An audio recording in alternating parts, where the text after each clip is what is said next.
పెట్టిన పెట్టలేదు అధ్యక్ష. మా ఉద్దేశం వ్యవసాయ స్థిరీకరణ, వ్యవసాయ స్టెబిలైజేషన్, అగ్రికల్చర్ స్టెబిలైజేషన్. ఆ కార్యక్రమంలోనే కొన్ని విప్లవాత్మకమైన కార్యక్రమాలు తీసుకున్నాం అధ్యక్ష. అందులో ముఖ్యమైనది అధ్యక్ష 24 గంటల నిరంతర విద్యుత్. తెలంగాణ వచ్చినాడు అధ్యక్ష, కరెంటు లేదు. తర్వాత మీరు చూసినట్టయితే ఆనాడు దాదాపు పొద్దున 3 గంటలు, రాత్రి 4 గంటల అధ్యక్ష కరెంటు.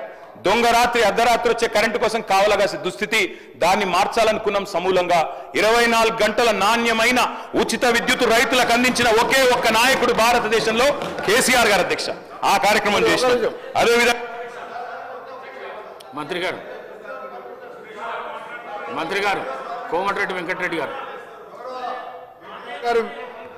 మీ అనుమతితో పర్మిషన్తో సభను ఎప్పుడు కూడా తప్పుతో పట్టించే విధంగా 10 ఏళ్ళు మంత్రిగా పనిచేసిన సీనియర్ శాసనసభ్యులు 24 గంటలు ఇచ్చినామని చెప్పినప్పుడు మధ్యలో మా పిసిసి ప్రెసిడెంట్గా ఉన్నవారు అమెరికాలో ఏదో మాట్లాడితే నేను అప్పుడు ఇమీడియట్గా నెక్స్ట్ డేనే బండ సోమవారం అని భువనగిరి మండలం ఒక సబ్స్టేషన్కి వెళ్ళి లాగ్ బుక్ చెక్ చేయించి 4 నెలలకే లాగ్ బుక్ చెక్ చేయించి ఆపరేటర్తోనే నేను ఇంటర్వ్యూ తీసుకొని ఎన్ని గంటలు వస్తున్నాయంటే 10-11 గంటలు సార్ రికార్డు ఉన్నది సార్, నేను పంపిస్తాను మీకు.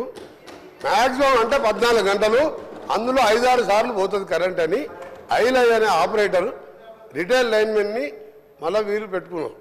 గతంలో రిటైల్ లైన్మెన్ అయిన తర్వాత ఐటీఐ చేసిన వాళ్ళని పెట్టేది ఎక్స్పీరియన్స్ లైన్మెన్.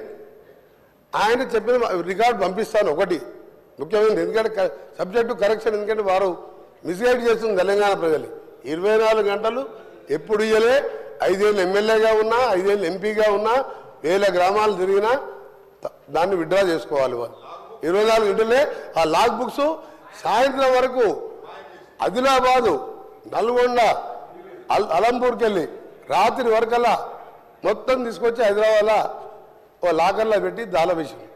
ఎందుకంటే దాన్ని ప్రూవ్ అవుతుంది కదా అధ్యక్ష. నేను వీడియో మీకు పంపిస్తా, మీరు వీడియో ప్లే చేయండి అసెంబ్లీలో.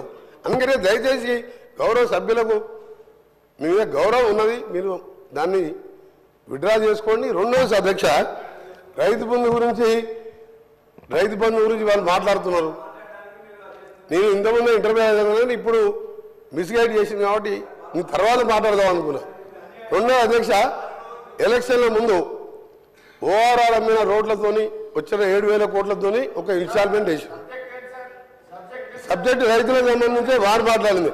రెండవది ఎక్సైజ్ టెండర్స్ ఒక 1 ఇయర్ తర్వాత పెట్టే టెండర్స్ని 2,000 కోట్లు అన్ఎంప్లాయ్మెంట్ యూత్ దగ్గర సార్, వాళ్లకు అన్ఎంప్లాయ్మెంట్కు వేరే దారి లేక 2 లక్షల ఫీజు పెట్టి 2,000 కోట్లు నాన్ రిఫండబుల్ వసూలు చేసారు. ఎక్సైజ్ టెండర్లు ఫైనల్ చేసారు. ఆ డబ్బులు ఏం చేసినా తెలియదు. అదే నేను వాస్తవం చెప్తున్నా, రైతుల గురించి మాట్లాడుతున్నా.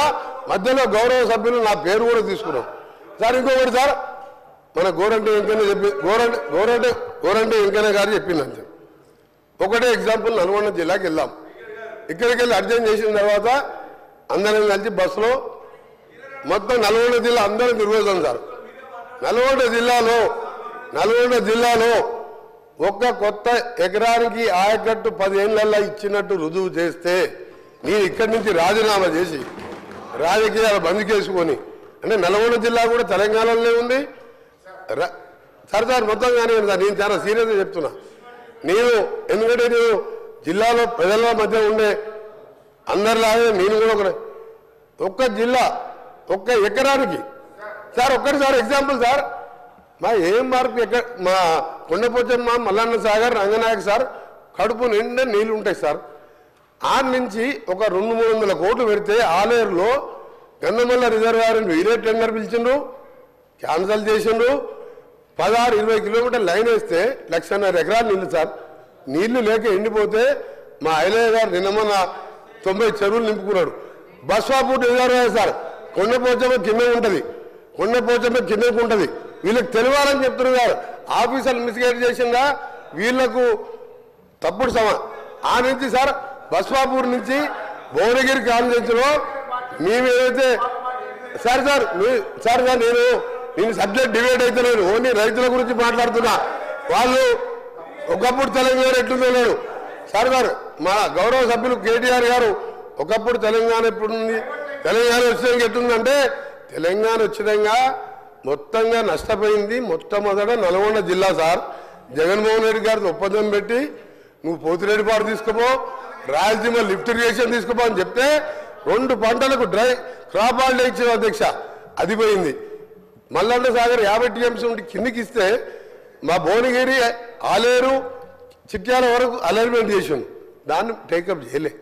మీ నల్గొండలో తెలంగాణలో ఉన్నవా లేదా నాకు ఇప్పుడు ఇంకొకటి ఇంక చివరిగా సార్ నేను ఎందుకు చెప్తున్నానంటే కరెంటు విషయంలో ఉచిత కరెంటు విషయంలో భారతదేశంలో ఆ హక్కు చెప్పే ధైర్యంగా ఆ పెటెంట్ ఎవరిదంటే కాంగ్రెస్ పార్టీ దాన్ని ముమ్మాటిగా చెప్తున్నా అధ్యక్షది. ఆ రోజు రాజశేఖర రెడ్డి గారు ప్రతిపక్ష నాయకునిగా మేనిఫెస్టోలో పెడతామంటే ముందుగా మా నాయకురాలు సోనియా గాంధీ గారు ఒప్పుకోలే, అది ఇంపాసిబుల్, రైతులకు ఇయ్యలేమంటే వారిని రాజశేఖర రెడ్డి గారు ఒప్పించి ఉచిత కరెంట్ అనే దాన్ని ప్రవేశపెట్టి ఆ రోజు 9 గంటలు ఇచ్చిన అధ్యక్ష. అప్పుడు వీరు మాట్లాడతారు అధ్యక్ష, నిన్న హరీష్ రావు గారు కానీ కేటీఆర్ గారు కానీ 50 ఏళ్ళు మీరే పాలించిందని.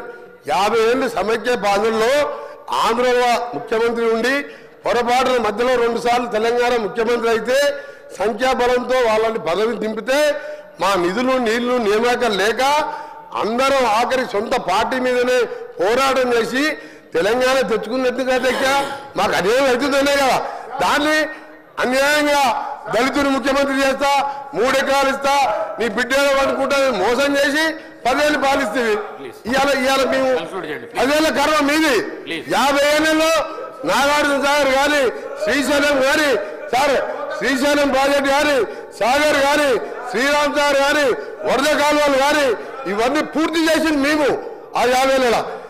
అయినా ఆంధ్రులు మాకు సరి అయిన నిధులు ఇస్తలేరు, మా ఉద్యోగాలు తీసుకుపోతున్నది కొట్లాడి పెంచుకున్న తెలంగాణలో మోసంతో అధికారంలోకి వచ్చి 10 ఏళ్లలో 40 కుటుంబాలు బాగుపడ్డాయి అధ్యక్ష. వీళ్ళు అంటారు కరెంట్ ఇచ్చిన నీళ్ళు ఇచ్చిన ఏమి ఇయ్యలే అధ్యక్ష, ఏమి ఇయ్యలే. ఇవాళ 100